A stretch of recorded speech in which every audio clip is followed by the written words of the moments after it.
Hi, and welcome to Tennis Volley Talk with Brian Danielson. Hey, today, what I got going on here, over the phone interview with actually a former top 10 tennis player back in the day on the tour. His career in 79 and finally, wound down with his career in 88. He won three tournaments back in 81. He won Tel Aviv and Atlanta and Tampa.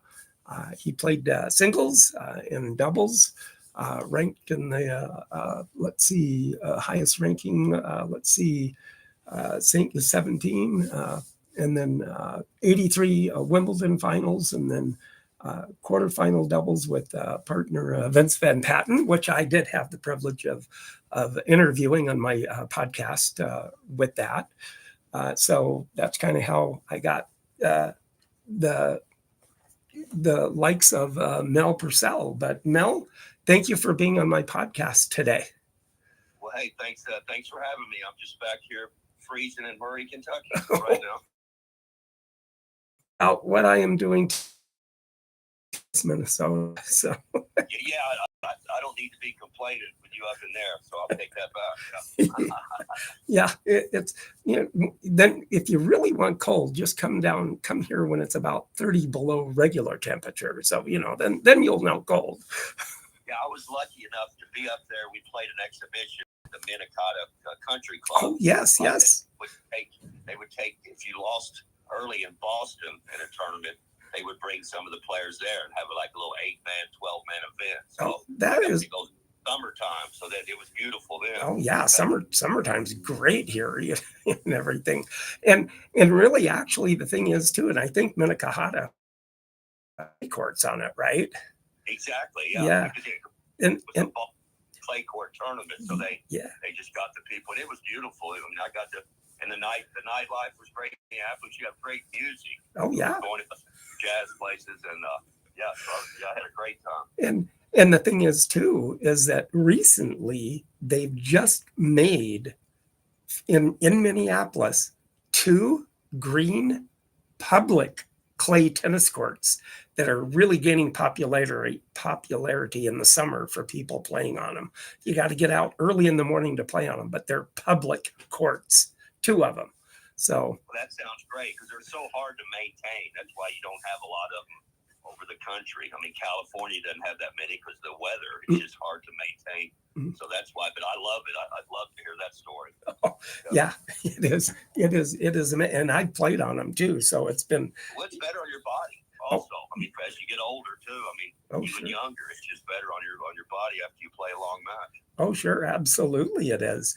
So anyway, actually surprising. I mean, being that you were born in Joplin and I thought for sure you'd the Missouri Valley more so like in Tulsa or something like that. You ended up in or thereabouts. Well, my father was a tennis coach, right, on the Washington Generals back from 1953 to 56. He played with Marcus and Goose Tatum and all the original Globetrotters. And so when he came back, he moved to Murray, assistant basketball coach. And then somehow we transitioned into tennis. And that's how, he was the coach of Murray State. He won a scholarship. He go somewhere else because we didn't have indoor courts at the time. I was a high school senior. So that's why I went to Memphis. I was friends with the coach there, Tommy Buford. And I knew I could play number one. I was really looking for that, to go to a school where I could play number one and get some really good college matches. So when you were growing up and playing and getting into tennis, was it then that you were always hitting with your dad, or was it just the realm of that, hey, I can actually track the ball pretty good and I have this good hand-eye coordination in order to track down hard serves and stuff too? And when did it really finally hit you that said, oh, this is the game for me? Okay, I guess when I was 5 was the first time I actually started hitting a tennis ball. We were lucky here at Murray State that a man named Ron Underwood moved down. He was from Granite City, Illinois, around that area. And he went to SIU Carbondale, but he transferred into Murray, and he brought boxes of tennis balls and introduced my dad and everybody else to tennis. Murray State had a great tennis program. A guy named John Palace back in the 50s came, and so Murray's had great teams during the 50s and early 60s. So coming in there, and I just started playing. I played baseball and basketball up till I was about 12. Then I decided to play tennis all the time, and I had my built-in academy with my dad's tennis team. Mm-hmm. Well, I mean, I was the luckiest guy in the world to come after school's over, and I had three. The guys that played lower on the team always had to hit with me. Well, of course, of course. And growing up, oh yeah, we got to hit with the young kid, you know. So, and the funny part is, Brian, too, that whenever I was 16, 17, I would come to the matches, the college matches.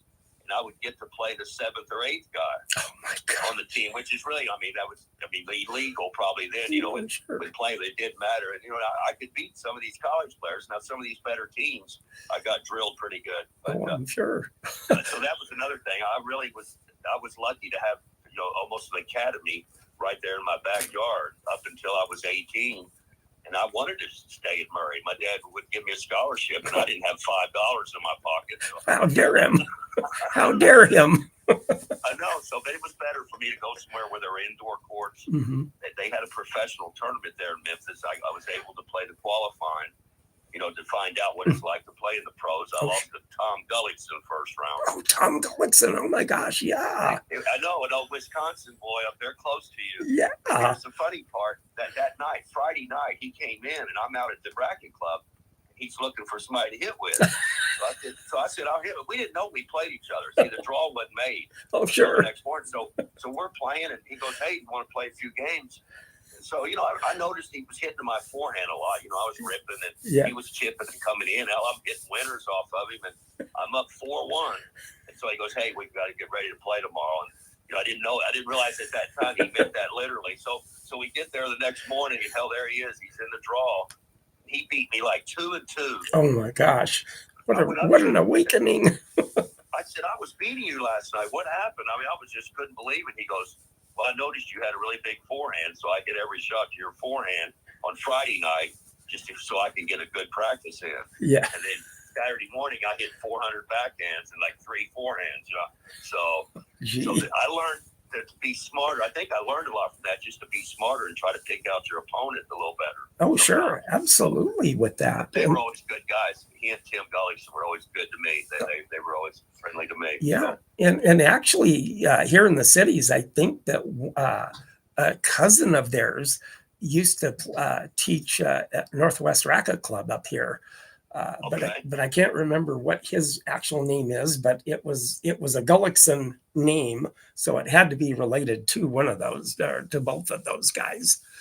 For sure. Now my last year of high school, I moved out to California for 5 months just to play tennis because we didn't have indoor courts, and I worked under a coach named Paul Cohen, and Paul Cohen worked with McEnroe like in '85, traveled with him some in the summer. Okay. And he changed my backhand. I mean, he's really, besides my father and everybody else, I mean, Paul Cohen changed my backhand, made my backhand a better shot. And then, here's a funny story. So we go out and see the pro tournament, and Nastasi's playing Tim Gullickson first round. Oh it's out at Pauley Pavilion, where UCLA plays. Yeah. And so they have these huge curtains. So Tim Gullickson's hitting with him for a couple of minutes, and he goes behind the curtain, and then Tom comes out, because Tom's left-handed. Yes.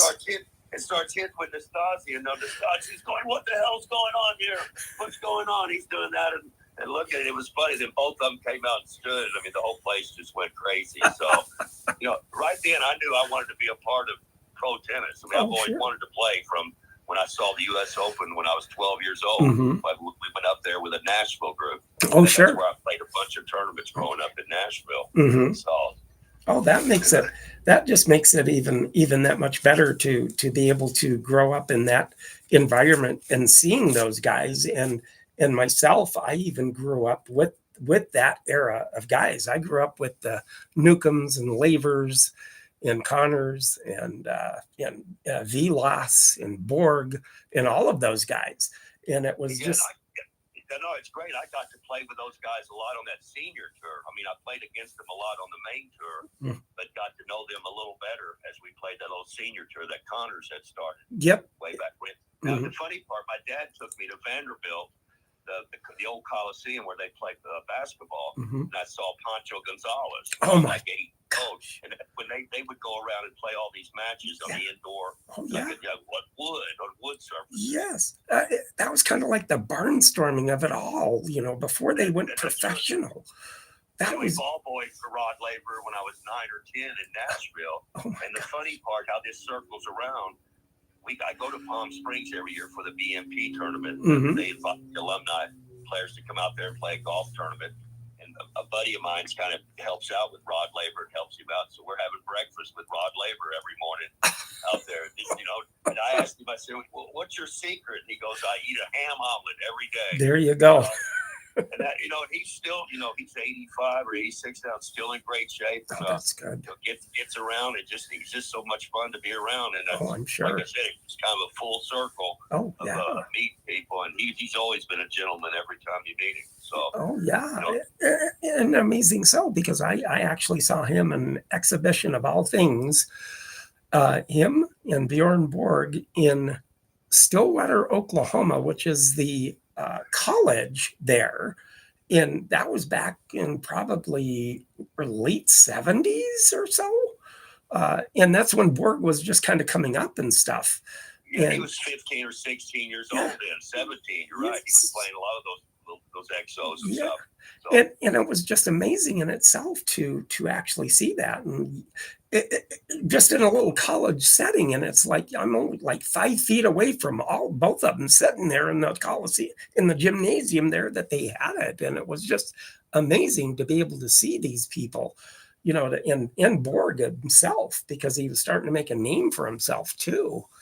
And he was always such a nice guy. I mean, I met him. I lost to him. I was his 37th victim at Wimbledon, right? You know, because he won 5 in a row. So it was kind of funny. We're at a cocktail party, I think, like kind of at the end of the first week of that 81, and it was me, myself, or it was Peter Rennert, myself, and Vitas Gerulaitis, and we're all standing, just talking to each other. Yes. And all 3 of us had lost to him, first round, second round, third round. Oh my God. I think some guy made a smart ass statement like, "Oh, look at this! Is this the Bjorn Borg funeral corner or something like that?" And I laughed a little bit. Vitas didn't think it was too funny. No. Renner didn't laugh either, but you know, he was just that good. He was just that much better than everybody else. Oh, just absolutely. It was just amazing to see that.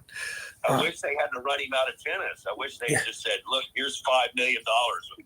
What tournaments would you like to play?" Because when we played, you know, guarantees were illegal. Oh yeah, yeah. Maybe they were going on, but they weren't. You know, Vilas got caught playing at Rotterdam and had to spend 6 months suspension. Oh my gosh! Now with all the scenario with football and college and this and that, almost sounds like a joke now. That it does. Yeah, so and that was so funny. And back then that was so under the table, kind of like, here, we're not gonna. Well, we ran him out of the game. Say, hey, you know, what tournaments would you like to play? Oh, I know. You know, play the ones that we'd like for you to play. Here's 8 of them. And you pick a couple more, and then you know, So that's why he left tennis early. He just you know, he wasn't enjoying playing anymore. And that's something about the reason I played. I always enjoyed the show. I always wanted to be the best player, but I wanted to leave, and whether you were booing me or cheering me, you know, hey, I did my job. I entertained them for tonight. Oh, absolutely, absolutely. And then plus then you playing in doubles and playing with Vince Van Patten, that I had the privilege of actually meeting whenever he was a guest player along with Dean Paul Martin Jr. Yeah, Dino. Yeah, for sure. And I hit out at Dino's house at one time. We went out there, you know, hitting at Dean. I'd made it when I was hitting at Dean Martin's house. Yeah. Oh my gosh. Over there. That would have been 78 or 79, maybe, or something like that. But we went over. Yeah, we went over there. It was kind of funny. The older Dean wasn't home, but Dino was there. We practiced a little bit. It was kind of funny, kind of surreal. Yeah, surreal. And then here I am watching Vince Van Patten, Dean Paul Martin, and they were playing against, of all people, Ilie Nastase in Vitas Garolitis. That'd have been a great match. And I got to play with Ely at exhibitions. He's crazy. You oh, don't know I'm what sure. he's going to do. I know, you never know. And No. but the thing is how I got into that is that I made it. I went to the convention center in Tulsa, Oklahoma at the time, and I endeared myself to the guys that were putting the carpet down for the court. And I start, and the guy goes, "Hey, can you put your foot here and kind of, let me get it together and stuff." Started helping him and talking to him and just being, just me. And then all of a sudden, before I know it, they said, "Hey, do you want to come back tomorrow and go, here's a pass to get back into the dressing room." So got my picture taken, got pictures taken of Vincent Hatton and Dean Paul looking at each other. And they kept saying, why don't you look at each other like you don't like each other? And they couldn't keep a straight face to save them their lives. They kept laughing. It was always tough play with Vinny because he was always about the entertaining part, which I was too. But it was like, hey, if something happens here, you fall over, act like I'll come over and act like you're. We never got a laugh. That was the funny part. Yeah. Oh, I know. We tried something and we got, man, nobody's laughing. What's going on here? But Vinny was so hyper. That's why he was such a dangerous player. He could go through streaks of just ripping shots and going like that. So he was fun to play with. Oh yeah. Man, he could return well. Oh. And when you play with somebody that returns well, you have a good partner because then you can cut balls off and everything. Oh, sure.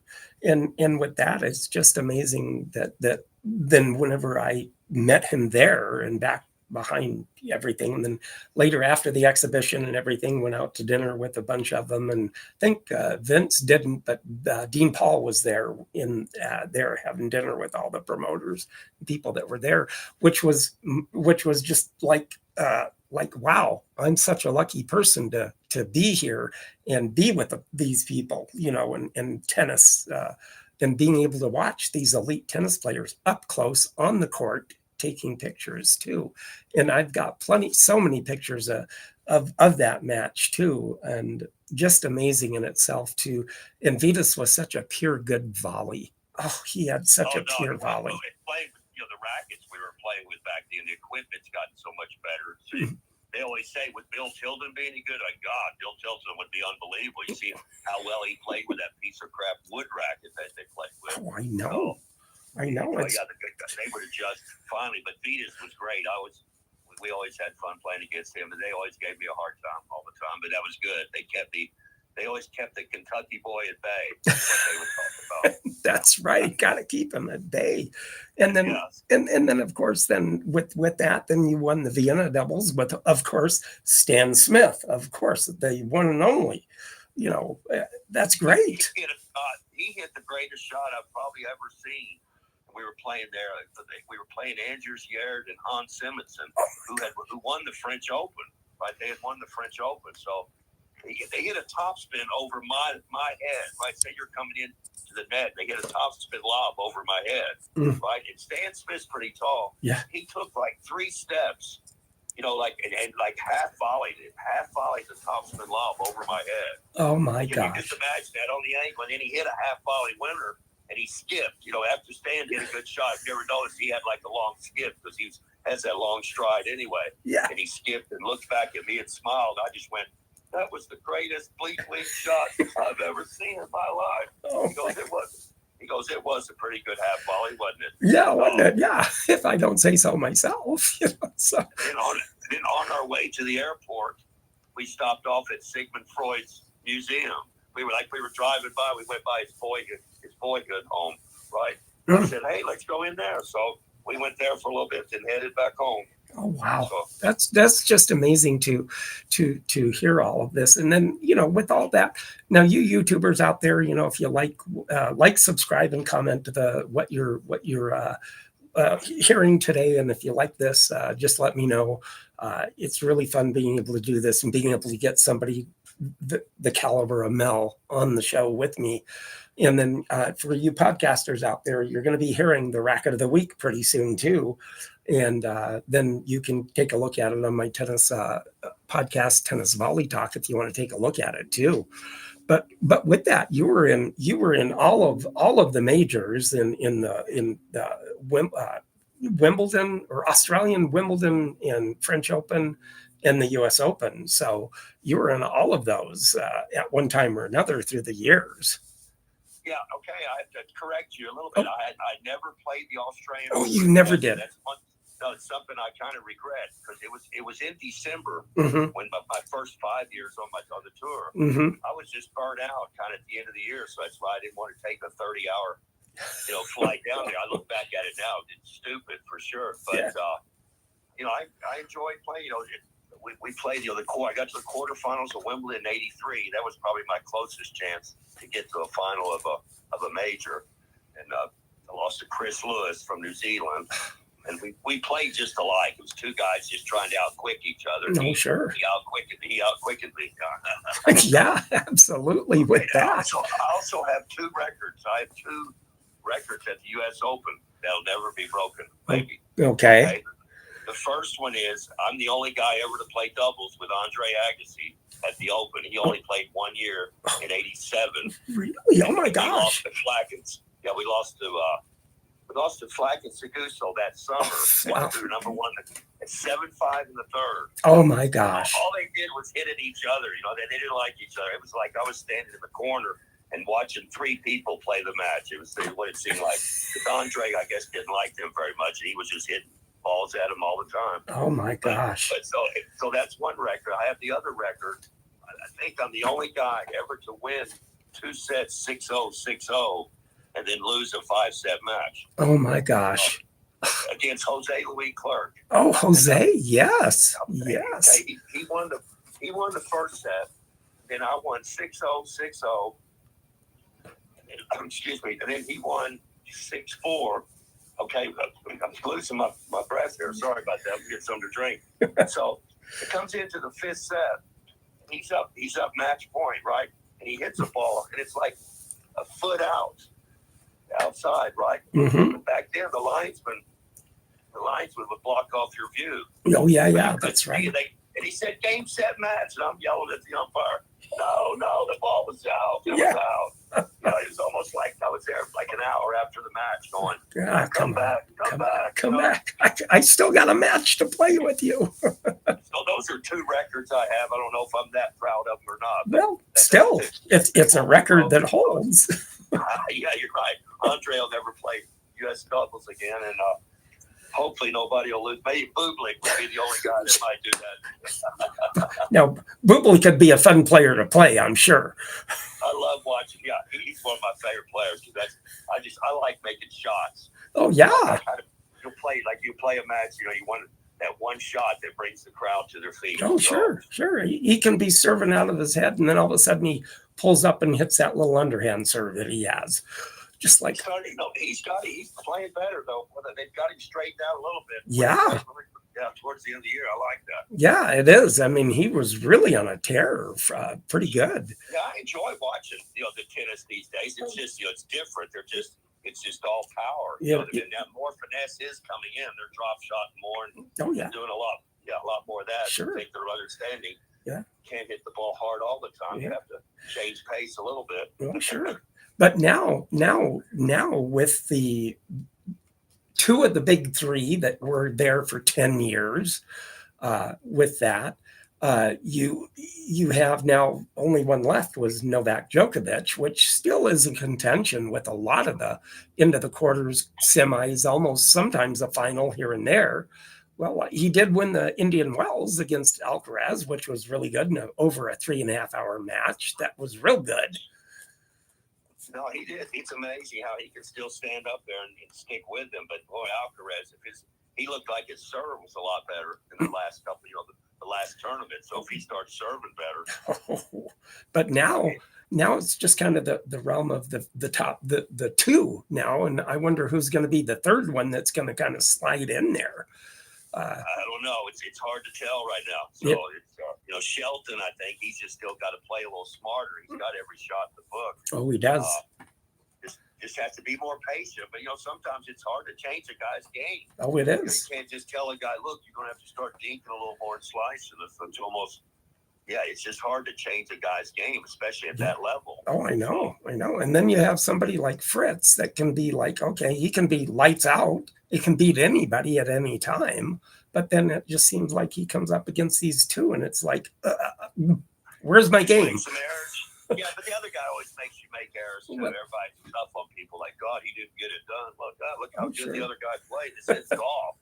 Sure. You know, it's not that the comparison that Ted Williams and Ben Hogan had one day. Supposedly, like Ted Williams tried to tell him that it's harder to hit a baseball and this and that. And Ben Hogan turns to him and goes, "Well, I have to play my foul balls. Oh, sure." Another swing. Well, and the one thing too is that because of my podcast, I actually went to the U.S. Open Fan Appreciation Week for 2 years in a row. I just got finished coming back from 2025, but the 2024, I actually had the opportunity to go there because I had interviewed the historian gal for the West Side Tennis Club for the old site of the U.S. Open. And yeah, I got to play that just juniors, you know, like I played the juniors there. I lost to Lindell like 5 in the third. When Lindell was 17. Oh gosh. And, I love that place. But then the WCT held a couple of tournaments there in the early 80s at West Side, and it still was on clay. Yeah. Oh, still on clay. Yeah. Yeah. Still on clay then, but it was just a WCT. Lamar Hunt had that circuit sometimes, and like they kind of competed against the ATP. But yeah, I love the West Side. It's just not enough room there anymore. Just outgrew it. So I know. And with that, it's the fact that because I had talked to her, I called her when I said I was going to be there. She invited me out. I got to see the grounds. I got to see a Ultimate Tennis Showdown event, which I got to see Bublik and Demore and Guillaume Monfils that won it that night. I got to have lunch. I then got to see the Bud Collins library that his widow gave to the West Side Tennis Club, which was just amazing in itself. Oh, for sure. We would do exos up in Boston, and they gave him his wife. It was his birthday. And his wife gave him this huge quilt made out of his pants. Oh, my all his God. different pants. Yeah. I mean, it was like, it was probably 100 different, styles. He wore so many different ones. And, Now, he's the one that tagged me Huckleberry Finn. Oh, my God. So I'll give, I don't know if I want to give him credit or I didn't mind because I was from Kentucky. I mean, I was always proud from, playing. If they were going to call me Tom Sawyer or Hug Finn, then so be it. So be it, yeah. And with that too, it's just the ultimate, with me being able to see all of that, and because of that fact of it was that it was on the West Side Tennis Club that day, and so that was kind of my value of having the podcast for the 2024 U.S. Open stuff that I went to go see. So that was really good. Great. No, for sure, it's exciting for sure. I mean, it's the same thing. I guess when I was playing when. You're calling up. We went out to dinner with Van Patten and his dad, Dick. Oh, yes. In D.C. And guess who we're having dinner with? Jack Belanti. Who was like the president of the Actors Guild, right? I guess, or something like that. So it was just kind of, we were in Georgetown there in D.C. Gosh. So you look back at little things, people you've met. Oh, sure. I think I left tickets for Roger Waters from Pink Floyd up in Wimbledon. I was playing Edinburgh in '87, and a friend of ours knew. We started talking. He goes, "Yeah, man, I know Roger Waters' manager." And I said, "Call him, man. Let me leave him tickets." And it rained. It rained for 3 days. Oh no! Right. So we started on Tuesday and it didn't finish till Friday. I mean, it was before the indoor courts, and he couldn't make it. But they got his number. I called. Mr. Waters. Yeah, hi, it's Mell Purcell. Thanks for deciding that you were going to come out. Sorry about the weather. So I talked to him for a minute or so, and then that was it. So that was my brush with greatness, as they talk about. The old Johnny Carson used to have that little thing, like you'd go up into the audience and ask people to brush with greatness. Oh, I know. And with that, and with me being the tennis player that I have been, I've been playing tennis for over 50 years. And it's just been, it's really been kind of, I started out hitting on the wall, and then back in high, in junior high, got in with the old guys at the court, and they kind of formed my game, and I've just kept it up for 50 years. And you got to keep playing. It keeps you in shape. Oh, it does. It's still a great game. Oh, it really is. And it just keeps you so much going. And I still get out and play with the 40-year-olds and still try to play singles. So, if you're ever up in Minneapolis away, you got an invitation, take you out to the green clay tennis courts here in Minneapolis too.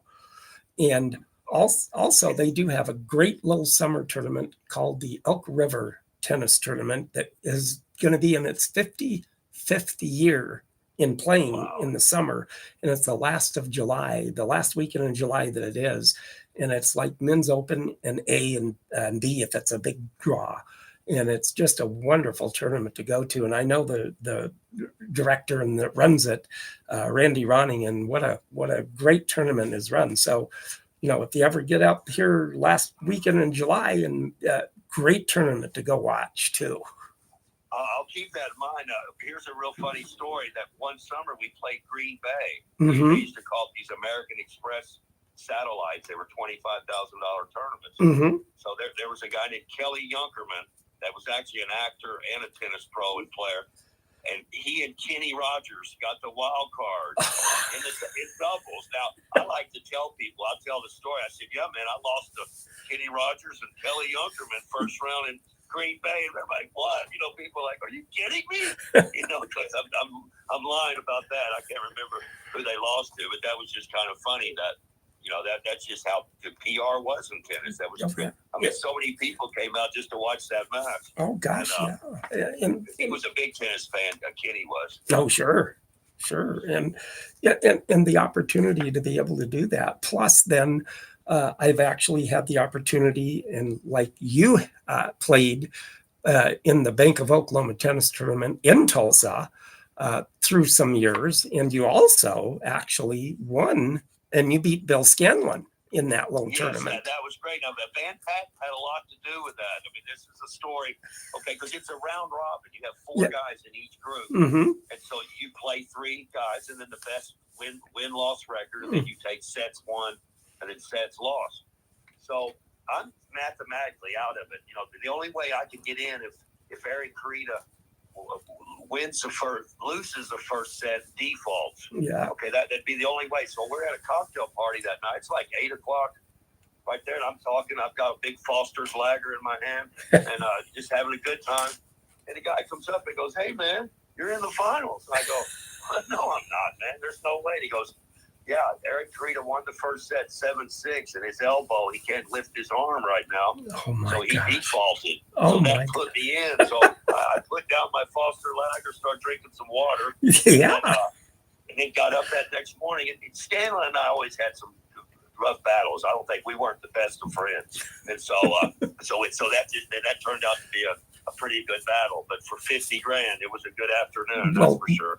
And that is true. And really, I actually interviewed Jack Timer, that was the promoter of the BOK. Oh man, no way! Oh my God, what a great guy, Jack! Oh my gosh, what a great person! Oh, I know, and I had the opportunity to interview him for my podcast too, which was just a joy to listen and how he, got that. And he goes, well, yeah, by all rights, there shouldn't have been that many pros playing in a $50,000 tournament.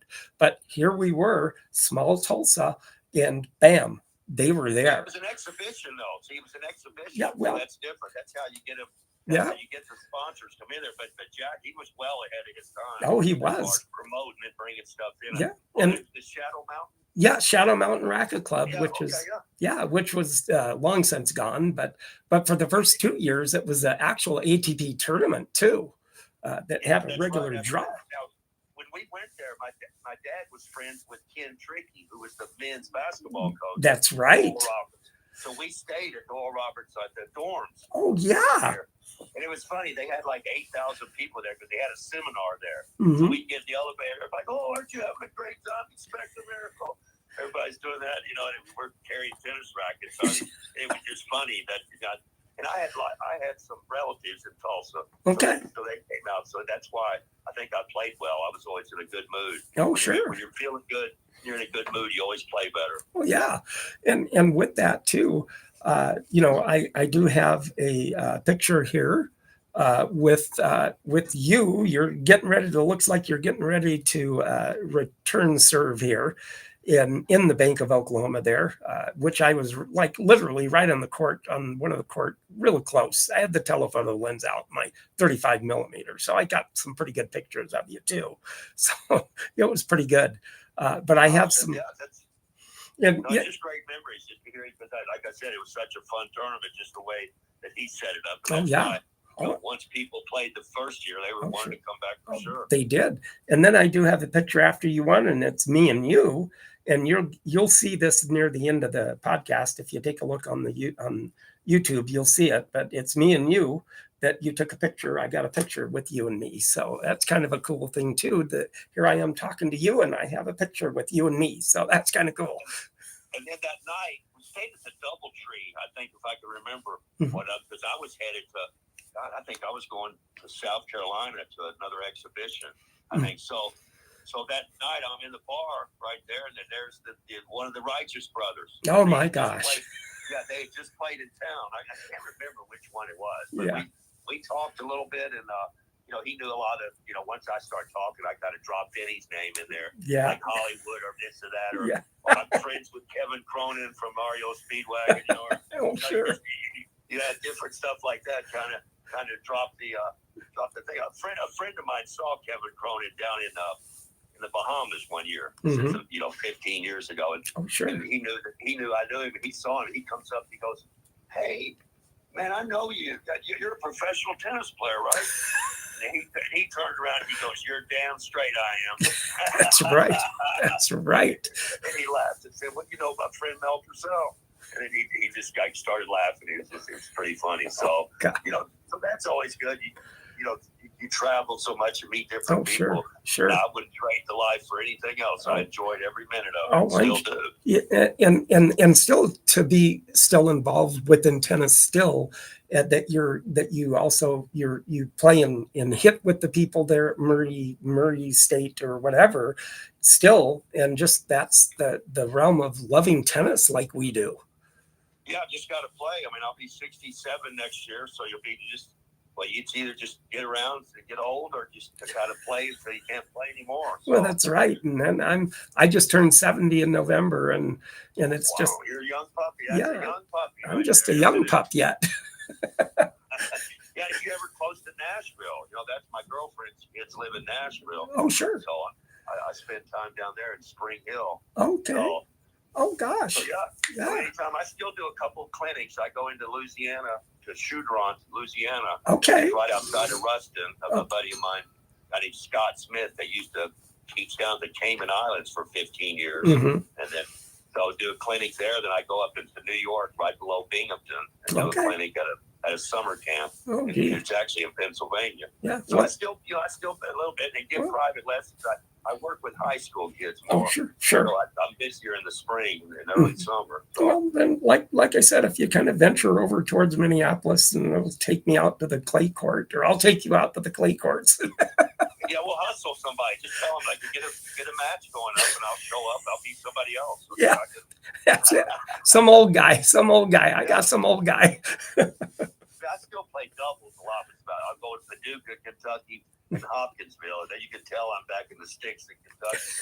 But so they have indoor courts, and I play with these guys. It's like shooting fish in a barrel. Somebody said, but I'm enjoying my time playing. So. Oh well, yeah, and you have to. You just have to all the time, because with me, with this podcast, and with what I've done with this podcast, has turned into such a grassroots kind of a podcast with people, and then having somebody like you to cover your tennis story and talk tennis in the same time just makes it that much more enjoyable to have that history of tennis too, and people that can hear the history of when you were playing tennis also.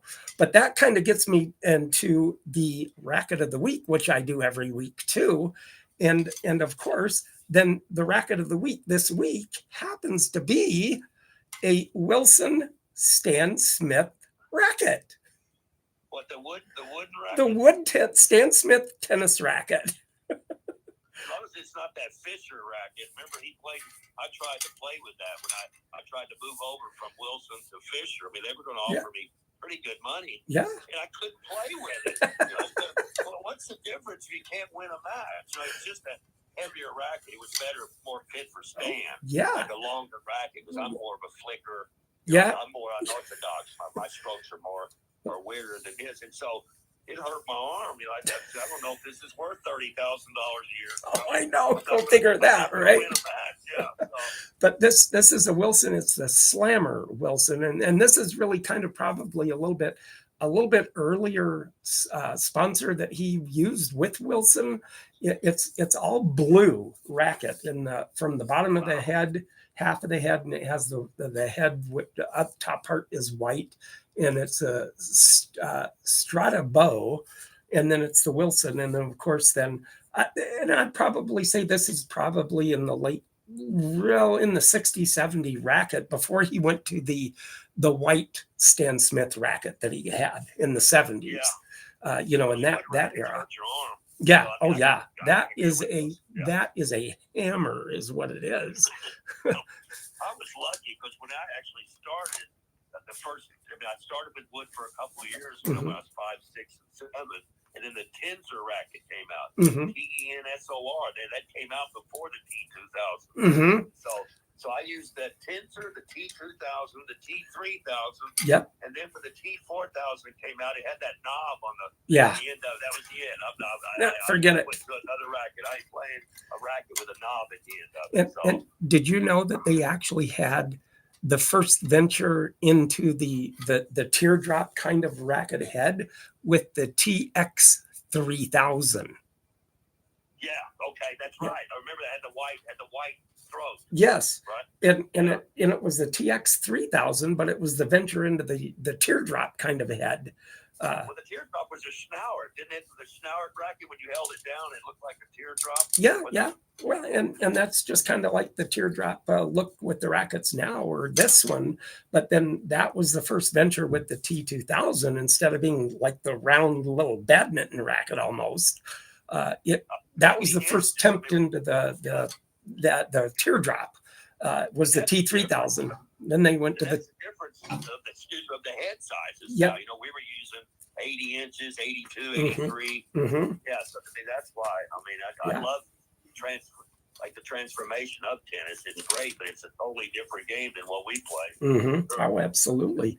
And then, with Stan Smith, he played at, University of Southern California, and he was in NCAA champ there, and he won the 71 U.S. Open and Wimbledon in 72. And of course, then he played doubles, of course, with one of the better, Bob Lutz, and it's Bob just Lutz was great. Had great hands, great guy. He was just unbelievable.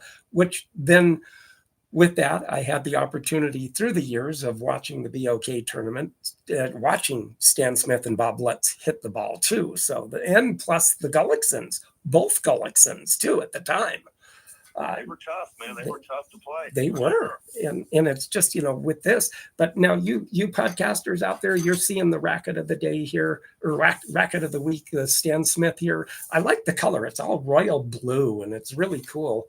And then it has the ribbons on the throat back near the bottom of the racket here too. But the ribbons actually, what they were made for, the little tiny ribbons that they have in those older rackets, they thought would be more making the racket bottom part of it a little bit more sturdy by wrapping those ribbons around it and give it more stability in that respect. But that's why they use the ribbons on the older rackets when you see that on the older rackets.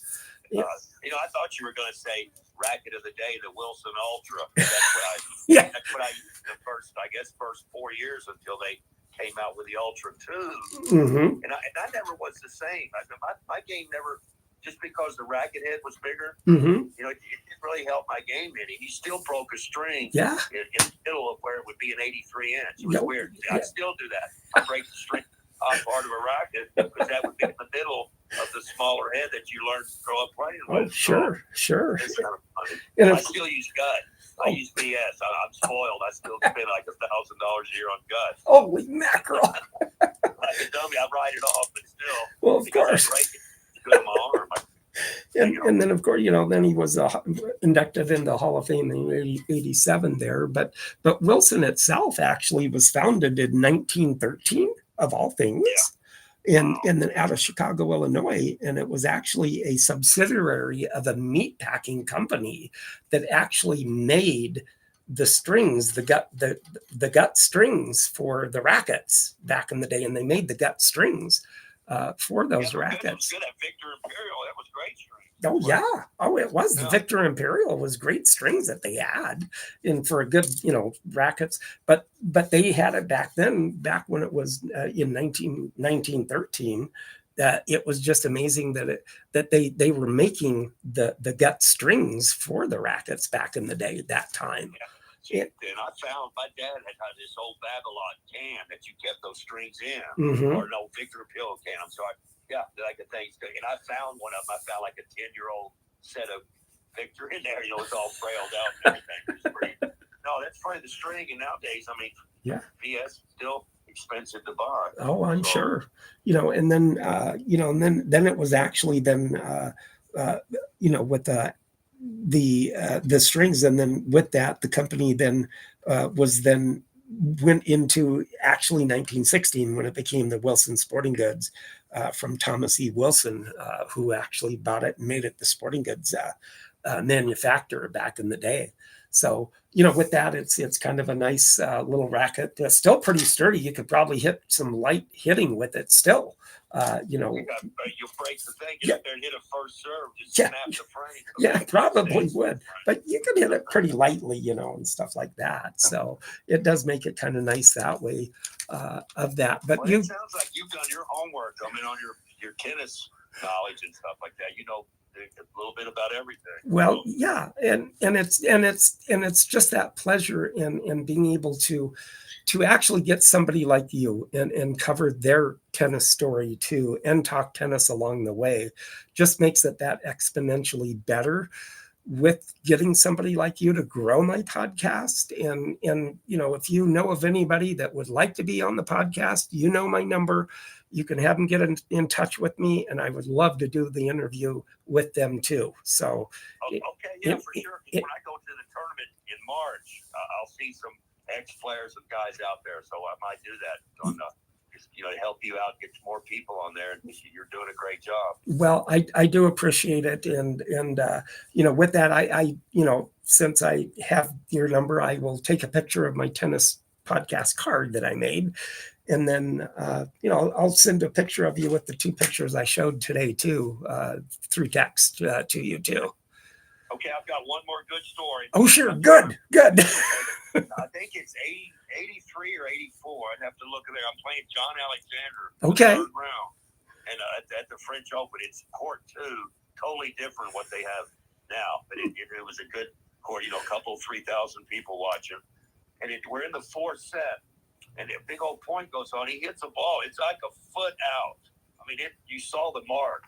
And they called the ball in. Oh my gosh! I go, no! And I went up and started yelling at the umpire, like shaking his chair a little bit. And no! And I'm looking there, no way. So the whole crowd's arguing because they know I'm right. And they saw the ball. So we're arguing for a couple of minutes, and then all of a sudden, just real quiet goes by. Everybody looks around. We look up in the sky, and there's a 747 going across with the shuttle on top of it. Oh my gosh! They had the air show going on at the same time. Oh my gosh! So everybody stops. They look up, and then for about 10 seconds, then I started arguing again after that. I got fined $2,500. Oh my gosh! I said a few things probably shouldn't have said. Well, yeah, that can happen in the heat of the moment. Were entertained. Or are you not entertained? That's what I would say. Well, and you remember it happened to, I think it happened to one of the Gullicksons or Tim Wilkison, Dr. Dirt. You remember Tim Wilkison? Always. Yeah. And they called him Dr. Dirt because he was just down. He just got down and hustled for everything. Wore that white. He was a tough guy to play. Oh, he was. Yeah, he was a very tough guy to play. And he was was really, and wore that white baseball hat all the time. But he was a good player too back in the day. No, for sure. They had a lot of grinders. That's for sure. You'd have to take your lunch to go play. That's true. Take your lunch. But now, you podcasters, you see this, let me know, like, subscribe, and comment. You YouTubers, you heard about the racket of the day. So if you want to take a look at it, go to my channel, Tennis Volley Talk, and take a look at it. Like, comment, subscribe. With that, an invitation, if you want to subscribe to my tennis channel, feel free to do that. Mel would appreciate it. And then, like I said, if you have come across any other pros in your era and that are retired and you play with, be sure and just comment or let them know about my podcast, because I'd love to do an interview with them too. Okay, I sure will. Because I do speak to a few of them every now and then, but I'll definitely keep you in touch for sure. Okay, well, I do thank you so much for having such a wonderful time with you, and thank you again so much for being on my podcast, Tennis Volley Talk. Well, thanks for bringing up good memories. You take care. All right, you too.